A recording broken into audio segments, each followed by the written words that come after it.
Assalamualaikum warahmatullahi wabarakatuh. Waalaikumsalam warahmatullahi wabarakatuh. Alhamdulillahirabbil alamin wassalatu wassalamu ala asyrofil mursalin sayyidina Maulana Muhammadin wa ala alihi wa sahbihi ajmain amma ba'du.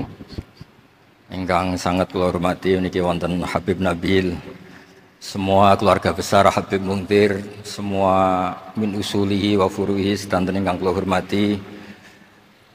Ingkang terhormat Habib Ahmad Bahar, Habib Ja'far Al-Attas, niki wonten Profesor Nazaruddin, wonten Pak Muzani, wonten Mas Nusron dan ingkang kula hormati. Yang spesial, saya ini punya dua permintaan. Satu, jangan diundang lagi. Dua, saya minta maaf kalau yang ingin ngundang mohon nggak usah diteruskan. Saya akan cerita yang ilmiah. Saya terima kasih tadi sama Habib Abdullah bin Ja'far sama Ustadz Hasan Saifur Rijal. Begini, kenapa saya banyak dikutip para narasumber? Karena saya ini jenis kiai yang otoritatif. Jadi saya ini karena nggak menteri, sehingga kalau belajar itu serius sekali. Ya alhamdulillah ini ada Pak Muzani, orang yang bisa ngelantik seseorang jadi presiden. Masih punya utang satu, bisa nggak ngelantik kita jadi ahli surga? Begini kalau cerita ilmiah, nanti saya baca hadisnya. Ada kelebihan kita jadi manusia itu justru karena ketidaktahuan kita. Kita tentu hingga detik ini tidak melihat surga langsung, tidak melihat neraka langsung, apalagi melihat Allah Subhanahu wa Ta'ala. Tapi selalu ada teori, dan ini dibenarkan oleh semua ulama karena ini nas itu mansus. Dan itu diantara kelebihan Rasulullah SAW adalah diutus kafatal linnas, untuk semua orang. Sehingga ada orang ditanya, dengan apa kamu tahu kalau Tuhan itu satu? Orang ini dengan enteng menjawab, innal isnaini, angka 2, 3, 4 dan seterusnya, nisbatu dzalika ilal wahid nisbatul far'i ilal asli. Jadi segampang itu nerangkan ayat qul huwallahu ahad, Allah itu satu. Karena angka itu 2, 3 sampai 1 miliar 1 triliun, nisbatu dzalika ilal wahid nisbatul far'i ilal asli. Semua itu asal usulnya satu. Begitu juga sebegitu gampangnya Syekh Nawawi Al-Bantani menerangkan kenapa bismillah itu dimulai ba. Huruf hijaiyah kan alif, tapi kalau bismillah dimulai dari satu ba. Ba itu ada titik satu. Anda gambar kambing, gambar apa saja, gambar Anda entah baik entah jelek, itu tetap dimulai satu titik. Nah satu titik ini disebut nuqtatil wujud, asal usul wujud. Sebab itu kitab I'anatul Thalibin, tadi Habib Nabil cerita sanad-sanadnya Mbah Mun. Sebetulnya kalau boleh angkuh, yang berhak cerita itu saya, karena kitabnya milik saya. Tapi beliau tak kasih terus cerita, ya alhamdulillah. Ada penyambungnya. Nanti tak kasih lagi beliau. Ya memang yang paling berhak beliau karena turunannya itu. Tapi kitabnya dari saya, jadi ya satu-satu. Kitab I'anatul Thalibin itu dikarang oleh ulama top, namanya Sayyid Abi Bakar Syato. Beliau punya murid yang sangat terkenal di Indonesia, namanya Syekh Mahfud At-Turmusi. Syekh Mahfud ini punya murid, diantaranya yang paling terkenal tentu Mbah Hashim sama Mbah Ahmad Dahlan, pendiri Muhammadiyah. Jadi kemudian kitab I'anah ini populer sekali untuk menerangkan fikih-fikih di Indonesia. Termasuk cerita bahwa wujubul jihad itu wujubul wasail lal maqasid. Jadi jihad itu wajib, itu wujubul wasail lal maqasid. Sama cari di syarah. Sekiranya dakwah itu bisa tidak dengan jihad, dengan pengajian kayak Majelis Rasulullah, kayak Majelis Nurul Mustafa, kayak kiai kampung, itu sudah cukup karena sudah isolul maksud, orang sudah menjadi kenal Allah Subhanahu wa Ta'ala. Sebab itu ketika Sayyidina Ali diutus di beberapa peristiwa termasuk di Khaybar, Sayyidina Ali didhawuhi la ayyahdiyahu bika rajulan wahidan khairan laka min humrin na'am. Ada satu saja yang Islam karena kamu itu lebih baik daripada kemenangan. Nah, kemudian ini supaya otoritatif menghormati masjid ini, Masjid Istiqlal, masjid yang luar biasa bersejarah. Saya baca keterbatasan kita, tapi ini menjadi kelebihan. Ini hadis di Shahihul Bukhari. Nanti sebagian materinya saya tinggal supaya ini tadi otoritatif tadi, supaya semuanya pakai sanad. Ini hadis dari Shahihul Bukhari, sehingga Anda tidak perlu tanya ini sahih apa enggak, karena ini di Shahihul Bukhari, ikutnya nomor hadisnya itu 6408. Monggo kalau mau dihafal. Biasanya jenengan kan hanya apa Arba'in Nawawiyah. Ini hadis ini nomor 6408. Ada keterbatasan yang akhirnya menjadi kelebihan kita, yaitu kita tidak tahu Allah Subhanahu wa taala. Suatu saat para malaikat ditanya, apakah mereka yang membaca tasbih di sini, misalnya di Istiqlal ini, ngerti saya? Kata Allah. Kata malaikat, tidak tahu. Fayaqulu hal ra'auni. Qal fayaqulu la wallah ma ra'auka. Qal fayaqulu kaifa la ra'auni. Yaquluna la ra'auka kanu asyadda laka ibadatan wa asyadda laka tamjidan wa aktsara laka tasbihan. Andaikan manusia itu ngerti engkau ya Allah, maka tasbih mereka ini akan lebih dari kita. Saya beri contoh, ini terutama untuk dzurriyyah Rasulullah SAW. Nabi itu manusia, bashar, tapi lakal bashar. Nabi ketika muji Allah Subhanahu wa taala ini supaya kalau sholat jenengan hayati. Misalnya pertama muji begini, lakal hamdu mil'us samawati wa mil'ul ardi. Kebanyakan di Jawa memang baca pakai rofaknya mil'u, tapi di beberapa sanad dibaca mil'a, itu urusan Arab lah. Engkau itu saya puji seluas langit dan bumi, seluas langit dan bumi. Seluas langit dan bumi itu nggak keren, karena langit ini tetap mahsurah, as-samawat ini apapun luasnya langit itu tetap terbatas. Bumi apapun luasnya juga terbatas. Apa yang diteruskan oleh Rasulullah SAW? Wa mil'u ma syi'ta min syai'im ba'd. Dan pujian saya ini ya Allah sesuai kehendakmu, sejumlah kehendakmu, karena ini yang tidak terbatas. Begitu juga ketika Nabi dengan keterbatasan sebagai manusia, bukan sebagai Habibullah, atas nama manusia. Nabi itu punya dua sisi, kadang sebagai bashar, kadang sebagai Habibullah. Dan sama-sama penting untuk mengawal Islam ini. Saya ulang lagi, sama-sama penting untuk mengawal Islam ini. Ketika Nabi sebagai bashar ngendikan begini, la nuhsi Allahumma lakal hamdu hamda yuwafi ni'amaka, misalnya pakai mukhatab, wa yukafi umazidak. Saya memuji engkau ya Allah dengan pujian yang sesuai jumlah nikmatmu, wa yukafi umazidak, dan bisa berserasian dengan tambahan-tambahan nikmatmu. Tapi apapun luasnya nikmat itu terbatas, sehingga Nabi nambahi, la ukhsi thana'an alita anta kama atneta ala nafsik. Saya muji ini tidak terhitung, sama sejumlah pujian yang engkau lakukan. La ukhsi atau la nukhsi thana'an alika anta kama atneta ala nafsik. Sehingga ini kreasi-kreasi Bani Adam yang malaikat itu tidak bisa.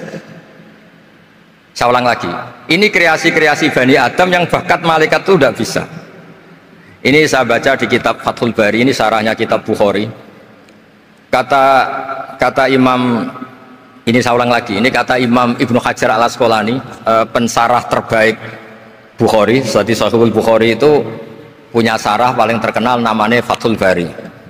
Itu gurunya Syekh Zakaria Al-Ansari. Syekh Zakaria itu dikenal sebagai Syekhul Islam. Itu berkahnya punya guru alim banget, kereng. Ibnu Hajar al-Asqalani itu kereng itu keras. Kalau muridnya tidak bisa itu keras sekali, tapi urusan ngaji saja. Terus punya murid itu pinter sekali, namanya Ibnu Hajar al-Haytami. Jadi beliau kalau mau ngaji ya susah, karena gurunya itu alim, nyuruh baca. Kalau mau ngajar ya susah, muridnya itu alim, takut salah. Jadi akhirnya pinter. Orang punya murid alim alama itu kan bingung. Makanya saya tidak suka kalau Profesor Nazar ngaji saya, nanti ngoreksi repot. Sudah gitu Islamnya beliau formal karena Menteri Agama, saya non formal. Lama-lama Islamnya beliau legal, saya ilegal. Kan jadi repot nanti. Makanya tadi tak bully, tak cocokkan. Kalau jenengan Menteri Agama sampai akhirat berarti top. Tapi kayaknya di akhirat saya yang ngelamar jadi Menteri Agama. Tidak ada, ini nggak penting. Ini hanya gojlokan saja supaya kelihatan bahwa menteri pun juga warga nopo Indonesia. Begini kata Ibnu Hajar Al Asqalani, ini saya baca ya supaya penghormatan saya sama Habib Umar Hafid. Saya ini baca kitab beliau khatam serius, namanya Taujihun Nabi li Mardhati Bari, yang ditulis oleh Ustadz Fahmi bin Ali bin Ubaidun. Saya baca banyak, termasuk ketika beliau punya manhaj yang tidak populer, kata beliau fala buddha antuwattina nafsaka ala annana khudamatu hadal kaun. Kamu harus yakin bahwa tugas kiai, tugas ulama itu khudamatu hadal kaun, mengkhidmati semua alam raya ini. Dan jangan pernah putus asa, misalnya melihat non muslim terus kamu putus asa, ini non muslim enggak, bisa saja suatu saat rubbama aslama fakhsuna islamu, bisa saja dia Islam fakhsuna Islam. Nah, ini wirasah nabawiyah, karena dulu Nabi ketika dari kampung Abdi Yalil dan disakiti, malaikat Jibal itu usul supaya kampung itu dihabisi, kata Nabi apa? La bal arju ayukhrijawah min aslabihim ma ya'buduwaha wa la yusyriku bihi syai'an. Bisa saja bapaknya masih kafir, anaknya Islam, cucu-cucunya apa? Islam. Kayak apa Nabi itu? Rojaknya Masya Allah. Nah kemudian ini kembali ke tasbih tadi. Kata Ibnu Hajar Al Asqalani, yukhadu min hadal hadis anna dzikral hasil min bani adam a'la wa asyrafu min adzikri al hasil min al malaikah li husuli dzikril adamin ma akasratis syawaghil wa wujudis sawarif wa sudurihi fi alamil ghaibi bi khilafil malaikati fi dzalika kullih. Jadi kita ini enggak melihat Allah langsung, enggak melihat surga langsung, enggak melihat neraka langsung, tapi cara kita zikir wis nak wis di neraka yo nuwangis tenan, padahal yo ora mesti mlebu neraka, lha nuwangis tenanan. Kayak apa iman kita? Nah, iman seperti ini sesuai kriteria awal sing dikersana Allah, alladzina yu'minuna bil ghaib. Maka andekan saya ini kok dikasih mukasyafah sama Allah untuk melihat surga, saya milih enggak melihat supaya ngikuti yang tetap ghaib. Nanti kalau saya melihat langsung kemudian iman, kata Allah, akeh tunggalih aku iman mau melihat itu. Jadi kadang-kadang keterbatasan kita ini penting. Makanya masyhur Nabi pernah ngendikan, tuba liman ro'ani wa amanabi, tapi wa tuba liman lam yaroni wa amanabi. Kalau orang melihat saya kemudian iman itu biasa. Ini orang zaman akhir tidak melihat saya tapi iman. Kadang-kadang itu nggak lewat Habib yang ganteng itu, enggak lewat Mudin. Mudin di kampung rapati di duwe, ini aku mulang tauhid ya mandi. Islam itu digawa Habib ya mandi, digawa menteri ya mandi, digawa Mudin ya mandi. Karena Islam itu kafatal, napa kafatal. Nah yang nggak dipunyai malaikat adalah tadi seperti cerita saya tentang Imam Amudi. Segampang itu. Makanya di tradisi pondoknya Mbah Maimun itu ada tradisi qaddimid dirayah ala riwayah. Logika riwayat itu penting karena itu menjadi nyaman. Ya kayak tadi, Allah itu satu. Ketika kita berpikir angka 2, 3 sampai sekian miliar, sekian triliun, nisbatu dzalika ilal wahid, nisbatul far'i ilal asli. Semua itu dibanding angka 1 adalah cabang. Gambar kayak apa ruwetnya, dinisbatkan asal usulnya mesti satu nuktoh, yaitu satu titik. Nah satu titik ini kata pengarang Yanatul Thalibin, bi kana makana wa bi yakunu mayak. Nah kemudian terakhir ini nggak boleh lama-lama. Kalau lama-lama nanti sampean pinternya nyanyi saya, jadi itu sudah itu. Tapi nggak apa-apa lah. Saya ini termasuk kiai yang sudah diundang. Ini termasuk Pak MPR, nggak boleh ngundang saya. Pak Nusron apalagi nggak boleh. Itu kalau di kampung sama saya hormat, kalau di sini kok kayak menteri gitu. Menteri betul tapi. Lawang gurunya dia itu teman saya gitu. Jadi tanya ini kalau nggak percaya. Makanya kalau sama saya beliau cium tangan, saya sebetulnya ya nggak siap dicium tangan menteri itu nggak siap. Apalagi dihormati Pak Nazar nggak siap, nanti dikira minta haji malah repot. repot. Saya ini tadi bisik-bisik itu urusannya ilmu tasawuf, ya ada urusannya dengan haji. Nah, cocokkan. Kenapa beliau suka ilmu tasawuf? Saya kan sering lihat beliau ceramah di TV. Katanya obat Gus obat. Orang kalau belajar tasawuf kan kepenak itu. Kayak wis ahli swarga kan kepenak di tasawuf itu kan memang. Sekarang saya cerita tentang ini karena bidang yang saya tekuni. Ada kitab tentang Ulumul Quran, namanya Al-Mufradat fi Gharibil Quran, dikarang oleh Ar-Raghib Al-Asfihani. Ini kitab luar biasa. Di situ hanya cerita lafat-lafat per kata.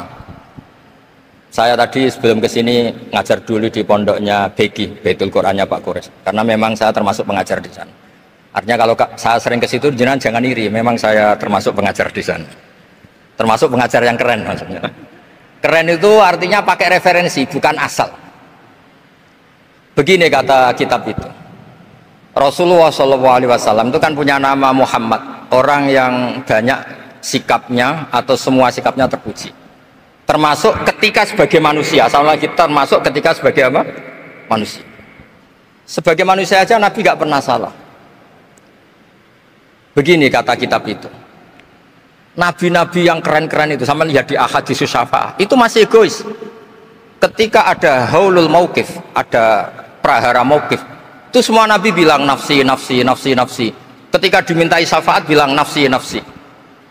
Tapi Rasulullah SAW itu beliau ngendikan ummati, ummati. Dan beliau ketika dimintai syafaat, kata beliau, sudah, analah, saya bisa memberi syafaat. Kata beliau, fa'akhirru lillahi ta'ala sajidan fayaqulu li ya Muhammad irfa' ra'sak wasal tu'tah wasfa'tu syaffa'. Kayak apa hebatnya Rasulullah SAW? Umumnya para nabi melihat akhirat itu sudah akhir dari semua amal. Itu menurut Nabi Muhammad gak keren. Allah itu gak bisa didikte akhirat. Allah itu Tuhan, tetap yaf'alu ma yasha. Jadi gak bisa misalnya sudah akhirat orang nyuwun sewu terus tanya, ya Rasulullah ini sudah akhirat kok jenengan sujud bareng ini gimana? Ini sudah nggak darul amal tapi ini darul jaza. Tidak bisa. Akhirat nggak bisa dibatasi. Karena akhirat nggak bisa membatasi Allah, Nabi tetap dengan rileksnya minta sama Allah. Fa ahmaduhu bima hamida allamani ya rabbi. Kemudian saat itu saya muji-muji Allah dengan pujian yang luar biasa. Terus kata kitab itu, fa Muhammadun Ahmadu min ghairihi. Makanya beliau punya nama Ahmad. Ahmad itu afal tafdil, bukan fi'il mudhari' waqi' mutakallim. Ini pernah madrasah dulu di Kutsian. Tamat terus. Beliau kalau di rumah hormatnya tidak kayak tadi, lebih dari itu. Tadi di sini pejabat terus. Sembrono ya di sini itu ya, tapi nggak apa-apa itu. Tadi sudah dipuji, akhlaknya baik, apa-apa baik, alhamdulillah. Fa Muhammadun Ahmadu min ghairihi. Ketika para nabi gak bisa muji Allah di mahsyar, bahkan mereka itu nyuwun sewu egois, hanya mikir diri sendiri, nafsi-nafsi. Rasulullah Muhammad ini punya nyali untuk muji Allah dan tetap mengajukan permohonan apa? Syafaat. Makanya disebut fa Muhammadun Ahmadu min ghairihi. Sampeyan lihat di Bukhari, di Muslim. Fa Ahmadu fi mahamida allamaniha rabbi. Tetap muji-muji Allah. Bukti bahwa teori saya benar dan otoritatif adalah yang nggak bisa hilang di surga itu juga wiridan. Ketika kita masuk surga, apa kita kegiatannya? Da'wahum fiha subhanakallahumma wa tahiyyatuhum fiha salam wa akhiru da'wahum alhamdulillahi rabbil alamin. Nah, kemudian ini juga yang terus kemudian dinyatakan al-baqiyatus sholihat. Ini kalimat-kalimat yang abadi. Karena apa? Di dunia ya kita bilang subhanallah alhamdulillah, di akhirat dia bilang subhanallah.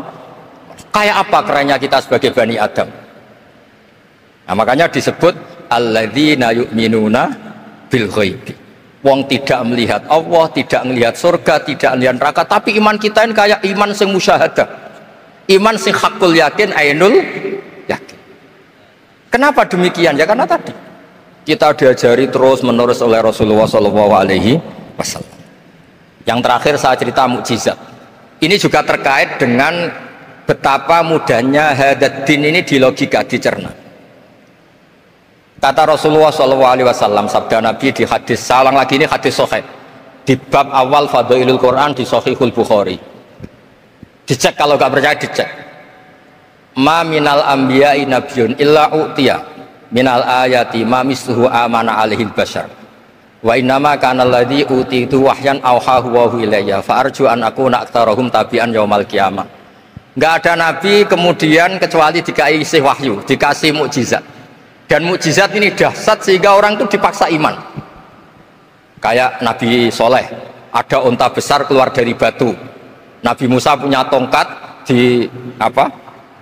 dipukulkan ke Laut Merah langsung menyibak jadi daratan. Tapi kata Nabi Muhammad SAW, saya itu tidak punya mukjizat kayak itu, juga gak ingin. Saya ini dikasih mukjizat Al-Quran, dan saya berharap karena mukjizat Quran ini adalah terus kemudian umatku menjadi yang terbanyak ila yaumil ya. Sekarang kita berlogika, ini kata kitab Fathul Bari lagi, kita berlogika, ajaza yu'jizu ijazan, sesuatu yang menjadikan orang lain gak mampu disebut ijaz. Kemudian karena ayat menjadi mukjizat, sesuatu yang kita sepakat tidak mampu. Nah kalau itu masalahnya, tongkat dipukulkan laut kemudian menjadi kering, kita mampu tidak? Tidak kan? Tapi pertanyaannya, Anda bikin nyamuk mampu tidak? Tidak kan? Anda bikin sapi, bikin unta mampu tidak? Tidak kan? Makanya Nabi Muhammad SAW cukup, sudahlah kamu itu manusia, bahkan sekedar menciptakan lalat itu tidak bisa. Inna Allaha la yastahi ayyadriba masalam ma'ba'udatan fama fawqaha. Kemudian mukjizat ini sama Nabi dicontohkan hal-hal yang keseharian kita. Wa min ayatihil lailu wan naharu wasyamsu wal qamar. Sekarang peristiwa laut dibelah Nabi Musa dengan matahari yang nggak pernah turun mesin, itu keren mana coba? Keren matahari yang nggak pernah turun. Terus kata Ibnu Hajar al-Asqalani, li'annal mu'jizat al-madiyah kanat khisyatan tusyahadu bil absor kana qati soleh wa asa Musa wa mu'jizatul Qur'an tusyahadu bil basirah fakana man yattabi'uhu atau yatba'uhu li ajliha aksar fa innal ladhi yusyahadu bil absor yang qaridu bingkirodi musyahidihi wal ladhi yusyahadu bil basirah bakin, ya saya ulang lagi, bakin, ya bagian terus disaksikan orang sing ja'a badal awali mustamirra. Begini logikanya, mukjizat kayak nakoti soleh atau aso Musa yang terkenal. Saya andaikan jadi umatnya Nabi Musa terus dikasih tongkat itu, terus bisa apa coba? Ketika kita punya utang disuruh nyaur, ya nggak bisa dipakai jaminan kan. Sudah gitu orang tanya ini asli apa enggak, kalau asli buktikan, kan ya repot.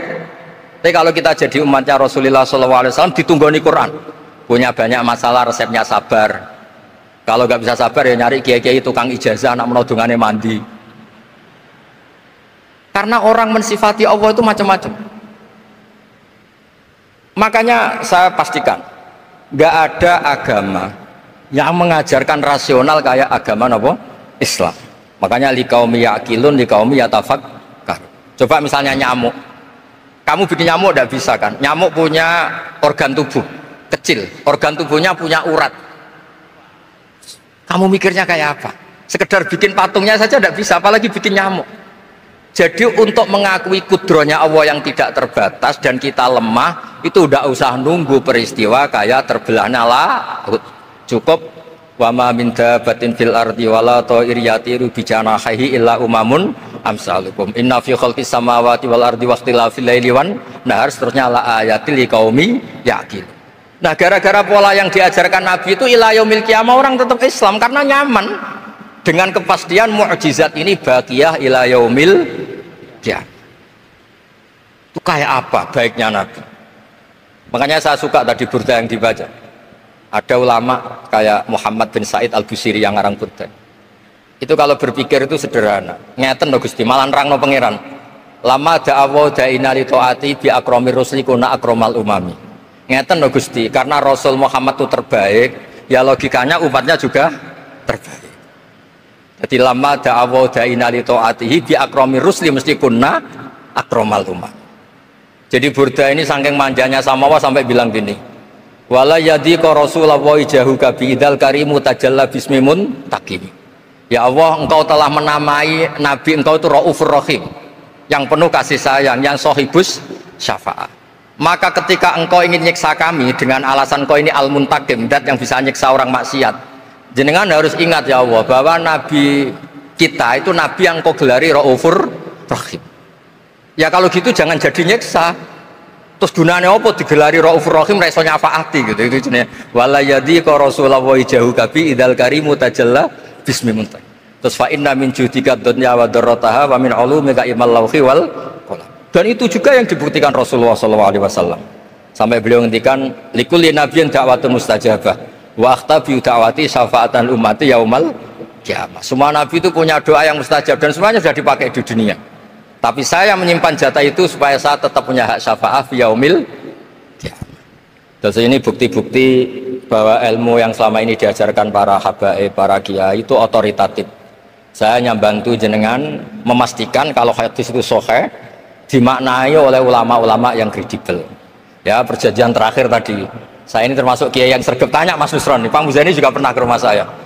Meja saya itu isinya ya kitab. Habib Nabil pernah ke kamar, isinya kitab. Jadi kalau jenengan ngundang saya itu berhadapan-hadapan sama hukumnya Allah, yaitu ganggu orang belajar gitu aja. Mohon ngoten mawon. Assalamualaikum warahmatullahi wabarakatuh.